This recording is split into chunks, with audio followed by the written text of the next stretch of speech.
Capres nomor urut 1 dan 3, Anies Baswedan dan Ganjar Pranowo menyinggung penegakan hukum saat ini berjalan kurang baik. Berbeda dengan Capres nomor urut 2 Prabowo Subianto yang justru memberi nilai tinggi terkait penegakan hukum selama era pemerintahan Presiden Joko Widodo. Padahal ketiga Capres ini pernah dan masih dalam pemerintahan Jokowi, namun justru berbeda dalam memberikan penilaian. Kami akan ulas hal ini bersama dengan para narasumber yang sudah bergabung dalam forum kami kali ini. Dan saat ini di studio sudah bergabung untuk diskusi kali ini juru bicara TPN Ganjar Mahfud Masinton Pasaribu. Bang Masinton, apa kabar Bang? Ya, selamat sore. Terima kasih sudah bergabung bersama kami. Dan lewat sambungan dalam jaringan bergabung pula juru bicara Timnas Amin, Muhammad Iqbal. Mas Iqbal, Assalamualaikum, apa kabar? Selamat sore, Bang Masinton, Bang Supiansa. Terima kasih semuanya sudah bergabung. Dan juga hadir juru bicara TKN Prabowo Gibran Supriyansa. Bang Ansa, selamat sore. Selamat sore, Mas. Ya, terima kasih semuanya sudah bergabung dalam diskusi. Saya mau mulai ke Bang Masinton dulu. Kasih Ponten 5. Indikator yang paling rendah tuh apanya sih? Kenapa mengasih nilainya serendah itu? Jadi itu yang disampaikan oleh Mas Ganjar adalah ketika putusan MK dan keluarnya putusan Majelis Kehormatan Mahkamah Konstitusi. Ya, kita tahu bahwa publik ya melihat bahwa itu ada rekayasa dan putusan Majelis Kehormatan Mahkamah Konstitusi itu jelas menyampaikan adanya membuka ruang intervensi pihak luar terhadap putusan itu. Nah, itu yang membuat persepsi publik ya terhadap penilaian penegakan hukum itu ya kemudian seketika tuh ambrol. Gitu. Jadi dalam proses 5 tahun periode Presiden Jokowi itu gara-gara satu kejadian itu jadi rusak semuanya? Iya, tentu publik kan melihat proses perjalanan ini, ya. Kemudian dari beberapa kasus hukum gitu ya. Kemudian apa yang terjadi dalam institusi penegak hukum, itu kan publik melihat, Pak.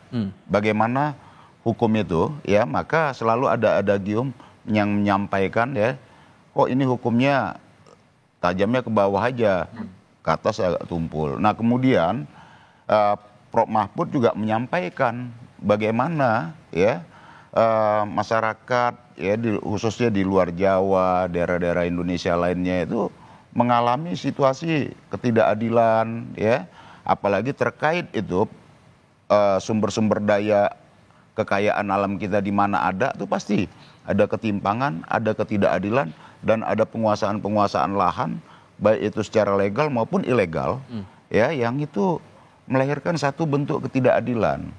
Nah, jadi saya rasa ya apapun itu, sepahit apapun, kondisi hari ini kan harus kita sampaikan. Agar ini menjadi konsen kita bersama. Karena kalau persoalan hukum ini bisa kita urai, kita bisa menghadirkan keadilan di tengah-tengah masyarakat, separuh dari persoalan Indonesia ini bisa terurai.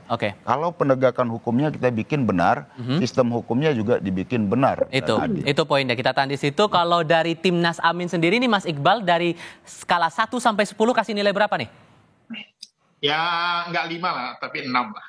Kenapa? Yang rendah apa? Dan faktor yang mendukung itu kenapa? Ya overall saya kira bukan hanya masalah MK ya, tetapi sejak lama kami menyuarakan bahwa di pemerintahan Pak Jokowi ini ada 3 poin penting tentang penilaian terkait dengan hukum. Yang pertama, indeks demokrasi kita menurun. Yang kedua, indeks persepsi korupsi kita menurun. Yang ketiga adalah indeks kebebasan pers. Jadi kami melihat bahwa di era Pak Jokowi ini, yang mohon maaf nih, kebetulan Menko-nya Pak Mahfud juga nih Bang Masinton. Ya. Ya, ini terjadi penurunan. Dan ini kan bukan hanya penilaian lembaga-lembaga internasional, tetapi juga persepsi masyarakat. Sudah lama aktivis menyuarakan bagaimana aktivis yang diancam. Ya, saya sendiri mendengarkan langsung tuh seorang menteri yang mengatakan melaporkan seorang aktivis buruh, lalu jadi tersangka, dan akhirnya bebas gitu ya, Jumhuri Hidayat. Kemudian ada Ruslan Buton. Ya Ruslan Buton itu dia hanya menyuarakan via WA, kritis gitu loh. Ditangkap dari Mabes Polri naik pesawat khusus, bayangin coba. Ada seorang dosen di Sumatera Utara, dan ada banyak lagi yang membuat akhirnya orang-orang khawatir dengan kebebasan di Indonesia ini. Dan ini menjadi salah satu poin catatan penting bagi kami. Bagaimana indeks demokrasi ini kita ke depan akan meningkat, indeks persepsi korupsi akan meningkat, indeks kebebasan pers akan meningkat. Bayangkan di era Pak Jokowi, ketua KPK yang harusnya bisa menjadi contoh teladan beberapa kali kena masalah etik dan akhirnya jadi tersangka. Dan itu tentu saja menjadi presiden buruk. Jadi bagi kami ini semua perlu perubahan. Jadi nggak salah. Memang Amin menawarkan tentang perubahan. Oke, ada yang kasih nilai 5, ada yang kasih nilai 6. Tapi kan dari kubunya pihak TTKN ini masih bilang kasih nilainya yang tinggi, yang lumayan. Kalau dari skala 1 sampai 10 sebetulnya spesifiknya berapa sih Bang Ansah? Iya, kalau saya, Mas Iqbal, Pak Masinton, menurut kacamata saya tentunya, ya saya kasih nilai 10. Sempurna dong. Angka dari 10. Walaupun banyak yang mengkritik begitu? Walaupun banyak yang mengkritik, tetapi kan kita masing-masing punya cara pandang. Ibaratnya kita berada pada posisi memandang ini ada 3 orang buta yang memegang gajah. Satu pegang kakinya, ditanya, gimana itu gajah? Oh, gajah itu seperti batang kelapa. Ditanya lagi yang satunya, gimana itu gajah? Oh, gajah itu seperti kipas karena yang dipegang oleh adalah kupingnya. Yang satunya lagi, gimana itu gajah? Oh, gajah itu seperti ular karena yang dipegang adalah ekornya. Jadi semua orang bisa berpandangan berdasarkan di mana sudut pandang dia berada. Sekalipun kemudian ketua KPK-nya sekarang jadi tersangka, terus Anwar Usman dicopot dari posisinya sebagai ketua MK. Nah, itu pertanda bahwa negara kita negara hukum. Adakah campur tangan? Pak Jokowi misalnya pernah meminta kepada pihak-pihak tertentu bahwa jangan diproses Pak Anwar Usman. Pernah enggak meminta Pak Jokowi jangan diproses Pak Firly? Tidak ada. Beliau tidak pernah mencampuri urusan penegakan hukum yang saya ketahui. Mohon maaf yang saya ketahui. Karena berbicara tentang Pak Jokowi, Pak Masinton jauh lebih paham dibanding saya. Tapi hari ini tidak apa-apa. Saya pada posisi membela beliau. Saya mengatakan begini, Pak Iqbal, Pak Masinton, bahwa Pak Jokowi tidak ada perubahan dari dulu sampai hari ini. Yang berubah adalah orang-orang yang tiba-tiba berubah cara pandangnya sama beliau pada hari ini. Tapi tidak apa-apa. Kita berbicara dengan judul bahwa bagaimana penegakan hukum di Indonesia. Kita bisa melihat betapa agresifnya Kejaksaan Agung. Tidak ada pandang bulu. Kasus-kasus 16 triliunan, 22 triliunan di Asabri, di Jiwasraya, semua diungkitnya dengan baik. Semua diproses. Mulai kasus kecil yang ada di daerah-daerah, sampai yang besar yang ada di kejaksaan daerah-daerah, semuanya diungkit semuanya. Itu pertanda apa? Bahwa proses menuju ke penegakan hukum, Mas, ini tidak ada yang dikatakan bahwa ada keraguan dari Pak Jokowi. Semuanya. Kepolisian juga begitu. Kepolisian kita bisa lihat betapa banyaknya kasus-kasus yang ada. Mulai kita bicara tentang dugaan terlibatnya terorisme yang ada di beberapa daerah. Digulung oleh kepolisian. Bicara dengan perdagangan manusia, digulung oleh kepolisian. Jadi jangan dilihat penegakan hukum ini hanya sebatas keluarnya misalnya keputusan tentang MK baru-baru ini. Tahan dulu di situ Bang Ansah. Tahan dulu di sana. Dikasih 10 Bang Masinton. Sempurna tuh nilainya, gimana tuh? Ya, biar rakyat aja yang menilai gitu ya. Tapi cukup beralasan tidak kalau disampaikan begitu? Ya tentu tidak. Kalau itu 10, kita nggak mungkin dengar suara di masyarakat no viral, no justice. Itu menampakkan bahwa ya bagaimana hukum itu kalau nggak diramaikan yang nggak ada hukum gitu loh. Gitu. Nah itu kan sebagai sebuah gambaran sederhana. Kemudian dalam konteks MK, ya kenapa publik bereaksi dan kemudian dari hasil potret persepsi yang dipotret oleh beberapa lembaga survei menyampaikan bahwa itu putusan yang sangat tidak adil, begitu. Nah artinya apa? Ya kalau kita bicara tentang hukum ini kan nggak lepas bukan sekedar aturan pasal-pasal, tapi juga etika di sana, etika publik ada di sana gitu ya. Nah jadi kalau dalam sisi penanganan hukum yang dilakukan oleh kejaksaan, kemudian pengungkapan kasus-kasus korupsi dan lain-lain, tentu kita apresiasi, ya. Tetapi ada hal yang buruk, ya tentu kita sampaikan buruk. Kita nggak boleh mengeneralisir bahwa ini kemudian dianggap semuanya baik, begitu loh. Kalau ini semuanya baik, tidak akan ada tuh kritik dari masyarakat, no viral no justice itu. Tapi kemudian ada pandangan juga bahwa ini jangan-jangan mengkritik diri sendiri juga, karena kan posisi PDIP juga masih dalam posisi di dalam pemerintahan, mendukung pemerintahan Presiden Joko Widodo, bahkan ada komitmen dari PDIP untuk mendukung sampai habis masa jabatan. Apakah ini tidak mengkritik diri sendiri? Jawabnya nanti ya Bang ya. Nanti Mas Iqbal juga, Bang Ansa juga akan diberi giliran nanti setelah jeda berikut ini. Tetap bersama kami, saudara. Halo.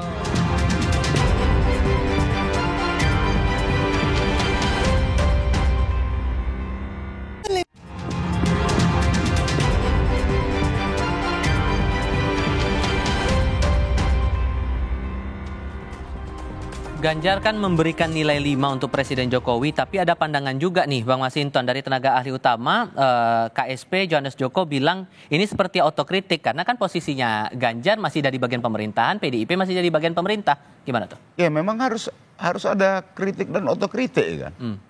Kalau tidak ada kritik dan otokritik, kritik ke dalam ya, otokritik itu, ini ya kita berada dalam situasi yang puja-puji aja nih, gitu loh. Mendukung itu bukan berarti kita lepas dari apa yang harus kita lakukan kritik gitu. Dukungan itu, pendukung beda dengan pemuja. Kalau pemuja ya maaf nih, kalaupun dia buang angin tuh dibilang wangi. Kalau pemuja, kalau pendukung ketika kita meletakkan satu persoalan itu secara objektif, ada yang nggak pas, ya kita sampaikan itu tidak pas. Jadi posisi PDIP bukan sebagai pemuja nih? Ya bukan dong, kan pendukung sejak awal, begitu ya, sampai sekarang begitu. Nah disitulah kita meletakkan bahwa bagaimana satu jalannya pemerintahan itu, apalagi khususnya penegakan hukum, kalau belum pas ya kita katakan belum pas. Nah tentu memang tidak enak untuk didengar. Saya berkali-kali itu menyampaikan kritik apa segala macam terkait tugas saya sebagai anggota DPR. Saya lakukan kritik terhadap pemerintah. Kadang saya dianggap, wah itu Masinton mewakili partai pemerintah tapi kok melakukan kritik seperti oposisi. Sikap-sikap itu kan harus kita lakukan karena apapun. Kita kan nggak boleh mendiamkan ya apa yang menjadi kritik publik itu. Kalau kita diamkan semua, ini landai semua, seakan-akan ini berjalan normal, ini akan berada dalam titik yang menurut saya kesannya seakan-akan baik, ya, tapi dia seperti bara dalam sekam. Kapan ada letupan, dia akan jadi api. Ditambah lagi kalau dari pandangannya Mas Anies Baswedan nih, Mas Iqbal, disebutnya harusnya negara Indonesia ini jadi negara hukum, bukan negara kekuasaan. Gimana tuh? Ya kan benih-benihnya sudah mulai kelihatan ya semenjak putusan MK, dan memang kami sudah menyuarakan ini. Makanya yang ditawarkan Mas Anies ya dalam konteks pemilu ini adalah bagaimana kita memiliki agenda pemilihan demokrasi namanya. Mewujudkan hukum yang adil, transparan, mengayomi, memberantas korupsi, kolusi, nepotisme, dan menjamin kebebasan berekspresi. Karena apa? Karena saat ini bukan hanya suara para politisi, tapi juga suara netizen. Bagaimana sebutan negeri Wakanda dan Konoha itu kan sebuah satir yang tentu saja, dan itu dilakukan oleh anak muda. Anak muda saja sudah mulai ketakutan gitu. Begitu kami masih banyak sekali di era pemerintahan Pak Jokowi ini mempertanyakan kasus KM 50. Bagi kami sampai sekarang tidak clear, walaupun secara hukumnya orang menganggap clear, tapi bagi kami itu masih belum berkeadilan. Ada banyak lagi kasus-kasus, contoh misalnya proyek strategis nasional. Sepanjang pemerintahan Pak Jokowi kami mencatat 73 konflik agraria. Ya, dan ini akan menjadi ledakan-ledakan lainnya, Rempang, Wadas, dan lain-lain. Jadi kami melihat bahwa memang setuju dengan Bang Masinton, tetapi memang saya melihat Pak Mahfudnya jadi kejepit ini Bang Masinton. Karena Menteri Hukumnya duanya dari PDI, ada Pak Menko Polhukam, ada Menkumham. Jadi bisa saya jelasin? Jadi kami melihat memang sebaiknya ya kalau memang tidak benar, tidak baik, ya sebaiknya berada di luar aja lah bersama kami. Oke, Bang Masinton mau nanggapin? Ya, jadi kalau terkait Menko itu kan tugasnya melakukan sinkronisasi dan memberikan panduan kebijakan apa segala macam. Dia tidak implementatif operasional begitu, ya. Nah tentu Menko juga punya kewenangan yang terbatas. Dia tidak mungkin menugaskan personel polisi harus ini, personel jaksa harus ini, kan enggak.